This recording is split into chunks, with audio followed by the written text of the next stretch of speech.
喺呢個影片入邊咧，我係會教大家點樣安裝餐飲系統喺你個餐廳入邊嘅。咁啦當你睇呢個影片嗰陣時咧，就大概就係話你喺管理你嘅餐廳嗰陣時咧，就遇到困難，可能就想安裝一個餐飲系統喺你個餐廳入邊嘅。咁咧其實安裝餐飲系統咧係非常之簡單嘅程序嚟嘅啫，就唔需要揾啲科學家或者專業人士咧去同你安裝嘅。咁首先喺呢個影片我就主要就係教大家點樣去安裝所需嘅硬件先嘅。咁首先你需要準備你嘅硬件啦。咁如果咧你係選購我哋嘅產品嘅話咧，我哋呢度所有嘅產品咧都可以直接喺我哋嘅網上商店嗰度購買嘅。咁首先你要準備你一部嘅主機。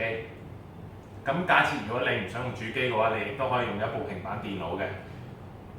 準備你嘅路由器啦。如果有需要嘅話咧，可能你會需要有一個網絡嘅交換器啦。我哋英文叫做 switch。打印機啦。咁打印機嘅話咧，就視乎你需要幾多部而去購買嘅。咁收銀錢箱，同埋咧就網絡線呢啲網絡線。咁網絡線咧有分好多種嘅。咁其實只需要咧係符合 Cat5e 嘅網絡線嘅話咧，都可以使用嘅。咁網絡線咧，佢個限制咧就非常之大嘅。就基本上咧，如果你網絡線唔超過100米咧，都可以正常使用嘅。咁譬如就係話你要係令到你落單嘅效率提高嘅話咧，你啲單咧就可以透過網絡線直接傳過去你嘅出品部嗰度㗎，譬如廚房或者水吧。咁就可以用到一啲好長嘅網絡線。咁我哋建議嘅話，網絡線都可以直接喺我哋網上商店購買嘅。咁全部嘅網絡線咧都係符合嗰個標準嘅。咁首先我哋就要準備個路由器先，因為咧所有嘅設備咧都通過網絡去聯繫嘅。咁我哋打開佢啦。咁我哋建議咧就使用華為嘅路由器嘅。咁因為咧經過我哋測試嘅話咧，華為嘅路由器咧係比較穩定㗎。因為我哋都試過唔同嘅品牌，咁華為出嚟嘅效果係最好嘅。咁我哋首先打開嗰個路由器啦。電源。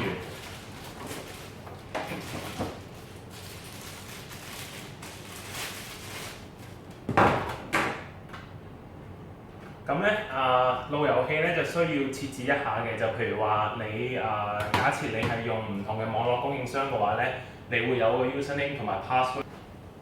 咁如果咧各位嘅朋友咧係未設置你個路由器嘅話咧，可以參考我哋第二個影片或者文件咧去點樣設置你個路由器，令到個路由器上網嘅。咁我哋呢條線咧就已經係互聯網嘅線嚟嘅。咁首先我哋要確認咧呢條出去互聯網嘅線咧係接落去唯一一個插口嘅 WAN 嘅。咁我哋插咗入去啦，就認清楚就得一隻顏色嘅啫。咁呢啲咧就全部我哋叫 LAN port。咁好啦，當我哋接完嗰個網絡線之後咧，我哋就接通電源嘅。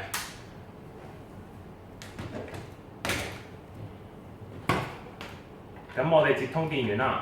咁打開個路由器咧，個路由器大概等幾廿秒咧就會正常運作㗎啦。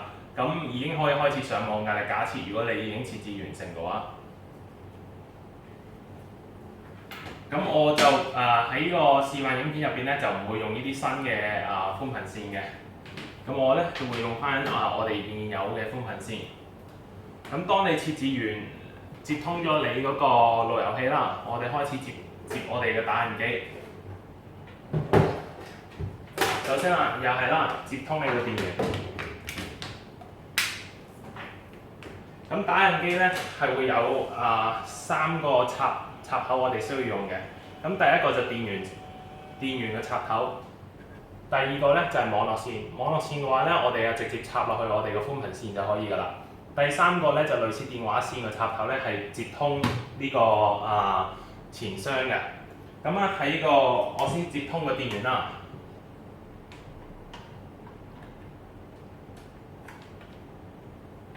接通咗電源之後咧，我哋就要接個網絡線㗎啦。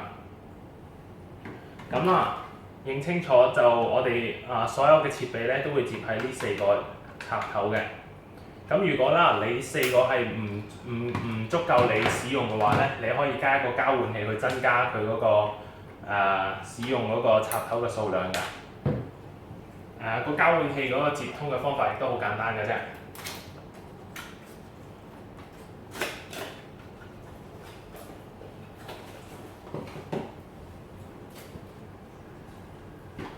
接通咗電源之後咧，隨便揾呢度有8個嘅網絡交換嘅插頭嘅，隨便插一個，再接通去嗰個路由器咧，就已經可以正常使用㗎啦。基本上呢度所有嘅插頭都互通㗎啦。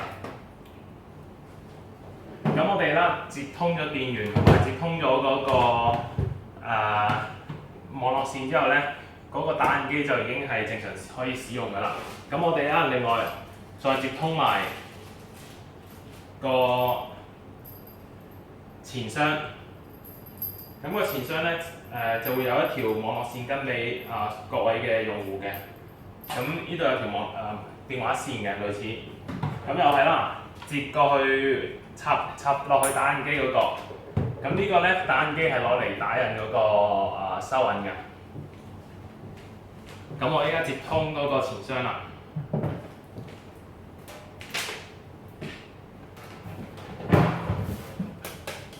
前箱後面有一個電話線嘅插頭嘅，喺度直接插入去就可以㗎啦。接通咗之後咧，佢就可以用軟件嘅程序去自動打開個前箱㗎啦。咁啦，呢部就打印賬單嘅打印機。咁假設咧，如果其他客戶咧係需要就係話接通去出品部嘅打印機嘅話咧，同樣嘅道理嘅啫，只需要攞一條網絡線咧接通嗰個路由器，然之後咧條線只需要拉到去你嘅出品部咧，接通嗰個打印機就可以使用㗎啦。咁打印機咧會有個 IP 地址嘅，咁呢一部分咧就喺軟件嗰度設置，咁會喺另一個影片嗰度説明嘅。咁依家咧我哋就開始我先用嗰個平板電腦去做一個簡介啦。等我設置乾少少先啊。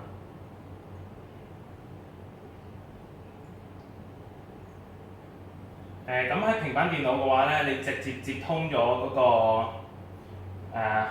路由器。我哋呢個路由器咧叫 Smart Order Network 嘅，咁直接撳入去，打返你個路由器密碼，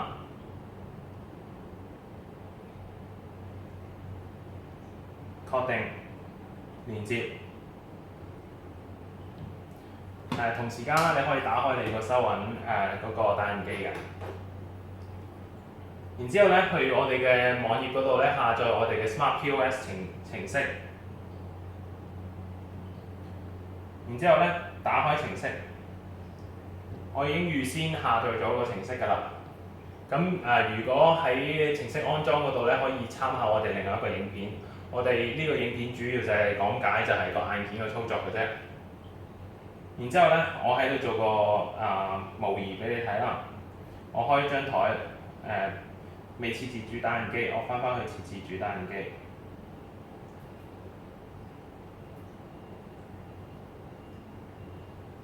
然之後咧，我依家落單，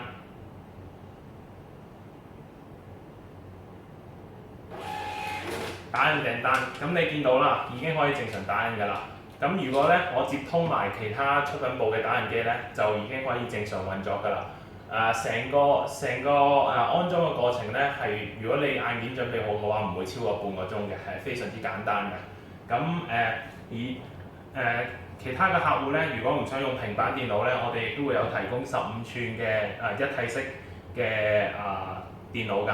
咁用呢部電腦嘅好處咧係相對嚟講會較平板電腦穩定嘅，因為佢唔需要用無線嘅，直接插寬頻線去做嗰個通訊，同埋成個硬件嘅設備咧，亦都係比較快啲同埋穩定嘅。係啦。咁呢個短片咧就講解完成㗎啦，就基本上硬件嗰個接通就係用呢個方法啫。